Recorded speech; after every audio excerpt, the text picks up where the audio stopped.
NRI દુલ્હન ની આખી ટીમને ખૂબ ખૂબ ખૂબ ખૂબ કોંગ્રેચ્યુલેશન્સ.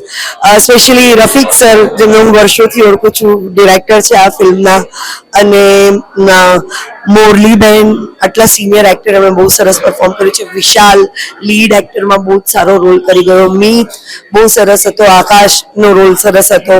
અને ટીમમાં ઓલમોસ્ટ બધા લોકો મને ઓળખે છે.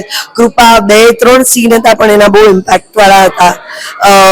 ગ્રીવા કંસારા અને દિલીપભાઈ બહુ જ ફાઇન સીન હતા. ધર્મેશ સર, બધાના સીન ખરેખર બહુ સરસ હતા. અને મને સ્પેશિયલી સેકન્ડ હાફથી ફિલ્મ વધારે ગમી.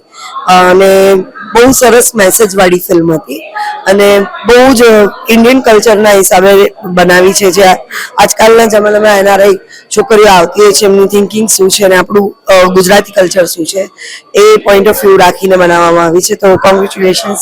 અને સારી ફિલ્મો બનાવતા રહો, પ્રોડ્યુસર, ડિરેક્ટર અને ગુજરાતી ઇન્ડસ્ટ્રી.